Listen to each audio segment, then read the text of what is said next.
और वहीं अब आपको दिखाते हैं कि ग्राम झारेड़ा में भाजपा के प्रदेश अध्यक्ष सतीश पूनिया की जनसभा की एक झलक।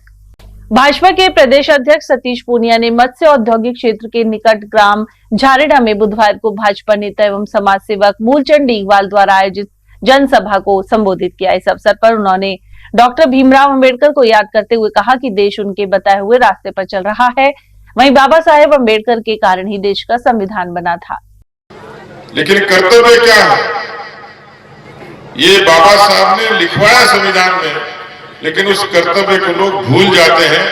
वो कर्तव्य याद दिलाने के लिए इस देश में प्रधानमंत्री के रूप में नरेंद्र मोदी जैसे व्यक्ति का आगमन होता है और भारत में सफाई का आह्वान करते हैं। बाबा साहब की प्रेरणा से जो बाबा साहब ने कहा, जो काम अधूरा था, देश का प्रधानमंत्री बेटी बचाओ बेटी पढ़ाओ का आह्वान करता है। देश के प्रधानमंत्री सुकन्या समृद्धि का आह्वान करते हैं। छोटी छोटी चीजें थी। माताएं बहनें बड़ी संख्या में, इसलिए मैं कल्पना कर सकता हूं कि जिस सभ्य समाज में, लोकतंत्र में भारत की महिलाओं को कितनी तकलीफ होती होगी, लेकिन देश के प्रधानमंत्री ने लाल किले से कहा कि देश में शौचालय बनने चाहिए ताकि माताओं बहनों को सुरक्षा, स्वाभिमान और आरोग्य की प्राप्ति हो। इसलिए देश में 10 करोड़ से ज्यादा शौचालय बनकर तैयार।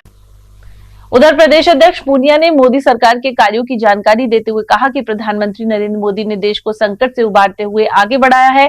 इस अवसर पर उन्होंने कहा कि प्रधानमंत्री ने कोरोना काल में देश को विपत्तियों से निकालकर उसे विश्व के महान देशों की श्रेणी में खड़ा कर दिया है। भारत की ताकत का सबसे बड़ा प्रमाण है। लोग तो इसको आश्चर्य करते हैं, कैसा चमत्कार हुआ। और इसलिए जब देश के प्रधानमंत्री कहते हैं कि बेटी बचाओ बेटी पढ़ाओ, तो मुझे लगता है कि हमें अपनी बेटियों की परवरिश की, संस्कार की चिंता करनी चाहिए। समाज में वो बच्चे जो पढ़ना चाहते हैं लेकिन सक्षम नहीं, उन बच्चों को समाज के साथ सक्षम बनाने का काम करना चाहिए। आज समाज में वो भेद मिट गया, लेकिन फिर भी मन का भेद मिटाने की जरूरत है। आज सब लोग एक साथ बैठते हैं, एक थाली में खाते हैं, आपस में भाईचारा है, मित्रता है, दोस्ती है, रीति रिवाज है, लिहाज है।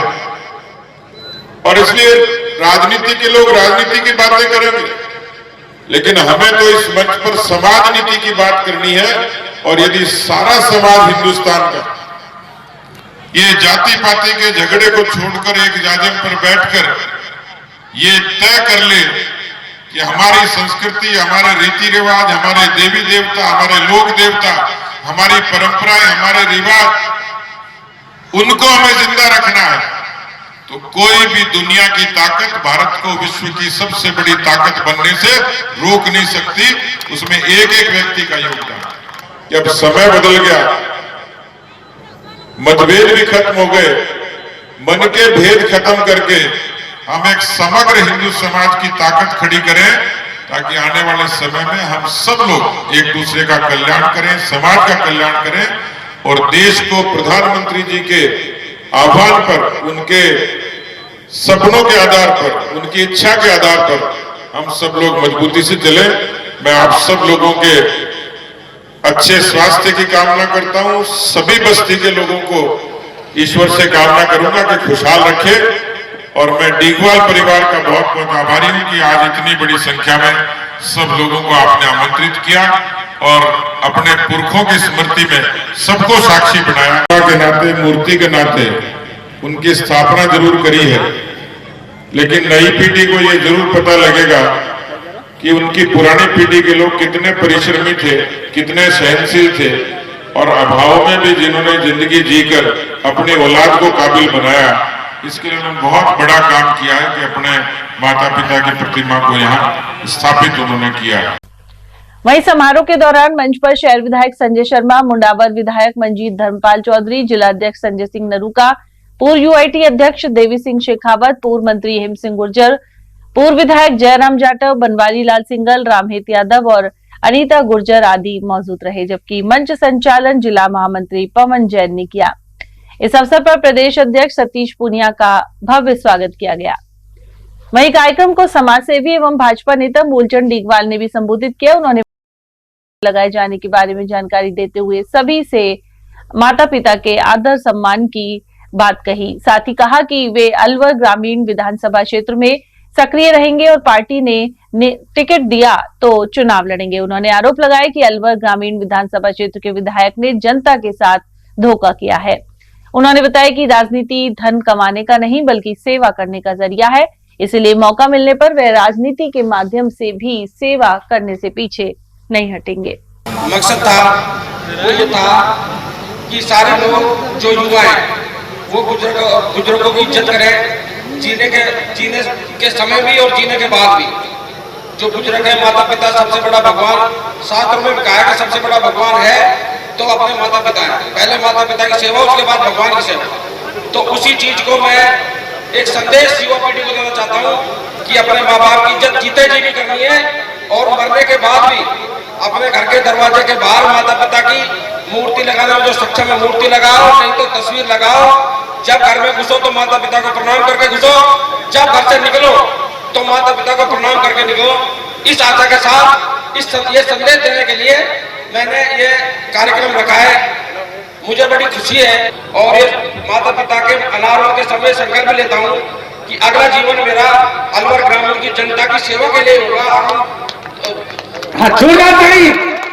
अत्याचार और अन्याय के खिलाफ होगा और उनकी सेवा करना मेरा संकल्प होगा। सभी लोगों का आभार मैं व्यक्त करता हूँ जिन्होंने मेरे छोटे से बुलाकर मुझे और डीगवाल परिवार को जो आशीर्वाद दिया है उसका मैं आभारी रहूंगा और ऋणी रहूंगा और समय आने पर ये ऋण आपका अवश्य चुकाऊंगा। राजनीतिक एक पैसा कमाने खाने का पैसा नहीं है, राजनीतिक पैसा है जनता की सेवा के लिए। लेकिन जो वर्तमान विधायक और जो पहले विधायक रह चुके हैं उन्होंने ग्रामीण की जनता को ठगा है। पेट्रोल पंप बनाए हैं, गैस एजेंसियां खोली हैं, धन्ना सेठ बने घूम रहे हैं, बड़ी बड़ी गाड़ियों में घूमते हैं, तो ये जनता की सेवा नहीं की उन्होंने। मैं चाहता हूँ कि ऐसा कोई विधायक यहाँ से आके तैयार हो जो जनता के लिए समर्पित हो। इस तरह की भावना मैं लेकर चल रहा हूँ और अगर ग्रामीण की जनता ने चाहा और भाजपा ने मेरे पर विश्वास किया तो मैं आने वाले 2023 में चुनाव में जाऊंगा। मेरा उद्देश्य अब यही है कि देखो बच्चे भी समझदार हो गए, अब कमाने खाने लग गए बच्चे, तो जो मेरा समय बचा है वो उसको मैं सेवा के लिए समर्पित करूंगा।